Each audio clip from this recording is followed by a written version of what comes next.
ね、なんて言うんでしょう。アニメの方は、初見の方はね、多分、なんのこっちゃいって感じかもしれないけど、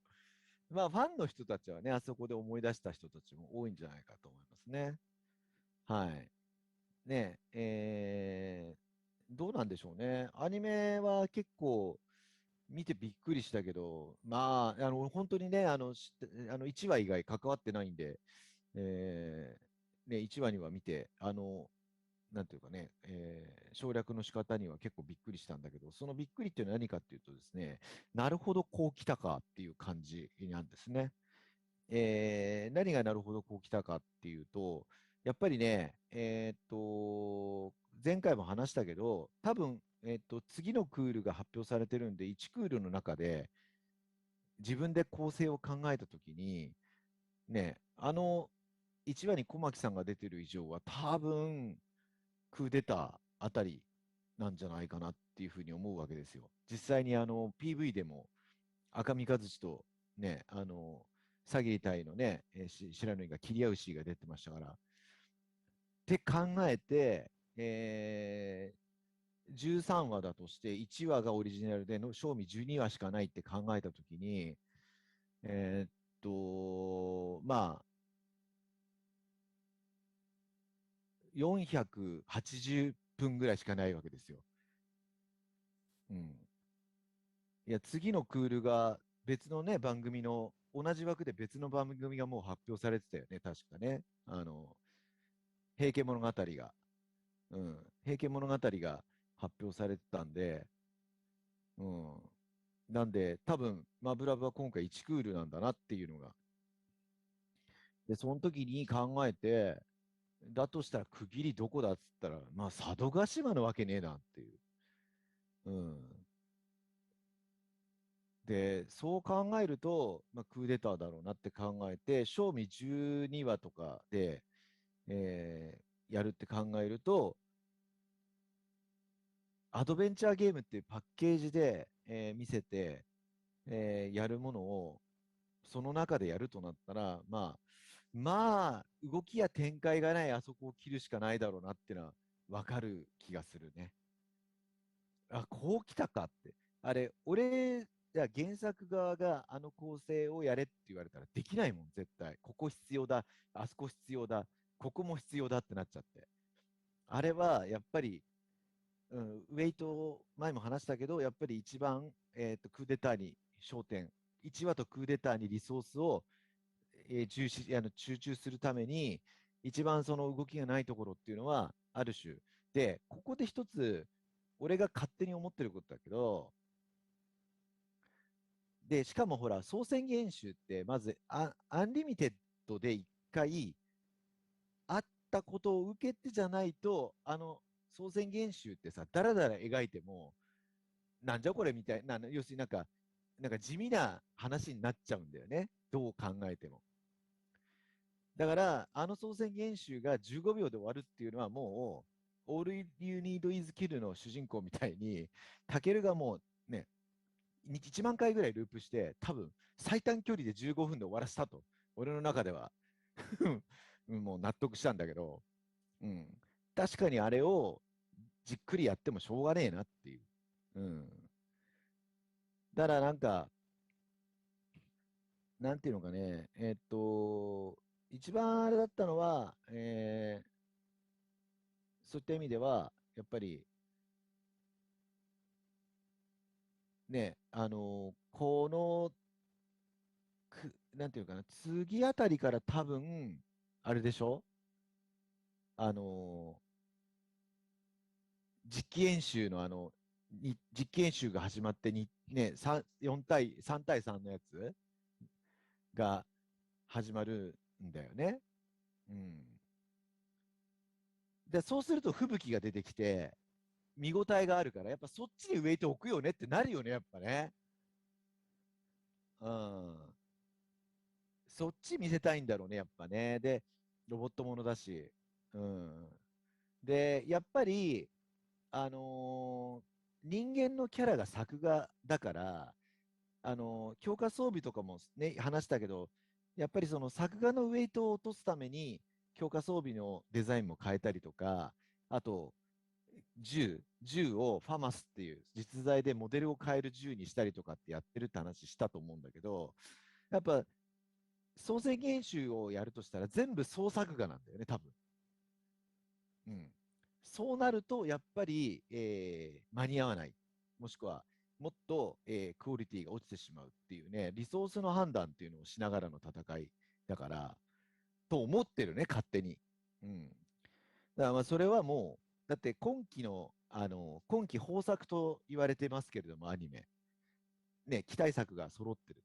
ていうことは、監督もね、ツイッターでおっしゃってたけど、この時期に放映するアニメに関わるスタッフは食い合いだったと思うんですよ、業界。日本ただでさえアニメーター少なくなってるところに、で、ね、外国の優秀なスタジオも多分、今回食い合いだったと思うんで、相当、ロボットものも多いし。うん。だから、そういった意味では、すんごいリソース不足のところで、ギリギリの選択で、そこを見ながら、どうやったら成立するかってことを、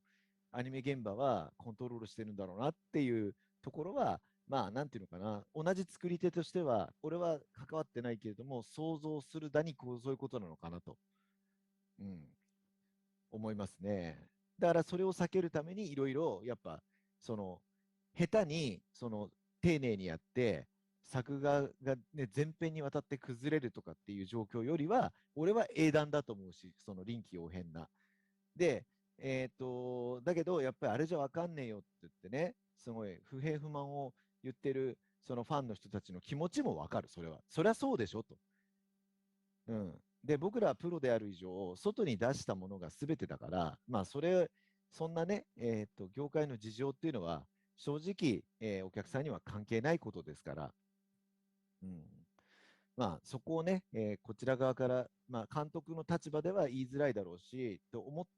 うので、やっぱりそうなると、ね、一番ね、そこに感謝する立場である。俺はね、権利は持ってないけれども、ね、やっぱここを目指してやってきて、このね、いろんな新しい層に届けるために、第2ステージまで引き上げるために、いろいろね、リスクを負ってきてやってきたわけだから、やっぱり、やっぱりそこはね、自分の口からこうなんじゃないのっていうことが一番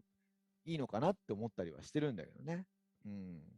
だけど、お客さんにとっては出てきたものが全てだから、うん、それでね、原作を愛するがゆえにこれは嫌だ、あれは嫌だっていう気持ちもね、それは理解できるし、だから、それはね、同じファンとして、ね、なんかネガティブなことを言うなみたいなことっていうのも、それもなんか内ゲバみたいになっちゃうから、そうではなくて、うん。で、実際、さっきのなんだっけ、生放送さっきの生放送でも、一番最初の方のコメントで、アニメの1話と1話は面白かったけど、2話と3話が面白くなかったみたいな、わざわざ、コメントで書き込む方がいらっしゃったんですね。でも、あれは僕は気持ちとしては分からんでもないんだけど、それを作れる立場とか、決定できる立場ではない、声優さんたちの番組にあれをわざわざ書くっていうのは、僕は気持ち的には分かれないので、うん。僕はなんかそういうのはやっぱり、なんていうのかな、現場で頑張っていて、それをコントロールできる権利も権限もない人たちにぶつけるのは間違いじゃないかなと思います、人として。うん。ファンとして愛してくれてるがゆえにそう言ってくれてるのは、原作者としては気持ちとしては嬉しいけれども、やっぱりマブラブを多分好きだからこそね、あのーみんな怒ったり、文句言ったりしてくれてるんだと思うんです、原作が好きだから。うん。だとしたら、ね、やっぱり作り手として思うのは、なんていうのかな、マブラブを面白いとか、感動したとか、大切に思ってくれてるんだったら、やっぱりマブラブの中で、タケルたちや、メイヤたちや、優子先生たちが訴えている、ね、これはしてくれるなよっていうこととか、そういったことを、やっぱり、なんかあんまりしてほしいとは思えないんですよね。それ、褒めていただいてるんだったら。うん。そこまで愛してくれてるんだったら、やっぱり作品内容で届けようと思ってるメッセージ、キャラクターが命がけで示したものっていうものを受け止めた行動をしてくれると嬉しいなと思います。強制はできないですけども。うん、でも皆さんにね、訴えたいのは、そういうふうに言ってくれてる人たちもファンであって、むしろ原作を好きでいてくれてる人なので、でも、監督とかアニメの現場スタッフとかにね、とか声優さんとかっていうのは、そうしたくてそうしてるわけじゃない人たちなんですよね。どういうことかっていうと、その皆さんがとか思うような展開にその人たちがしてるわけじゃなくて、うん、そういう責任っていうのはむしろそういう責任を取るために幹事会社っていうのがあって、アニメには。ね、わかりますか？いわゆるそのアニメを仕切ってる、今回で言うと、ABEX ピクチャーズさんですかね、っていう、ちゃんとした、ポジションの窓口と受け皿があるので、内容に関する文句や、はしょりすぎだとか、うんぬんってのあったら、動画にして罪のない人に当てこするんじゃなくて、それを直接その窓口があるんだから、そこに届けてくれるようにした方が多分、その原作にとって結果的にいいようになると思うんですね。なんか、ネットとかで炎上させれば届くだろうみたいにやると、これ、される側どう思うかっていうとですね、なんかこのコンテンツめんどくさいから関わるのよそうってなっていくんですよ。わかりますかね？うん。このコンテンツにはなんかめんどくさいファンがついてるから、なんかやってもやけどするから、だったらいいやになるんです。うん。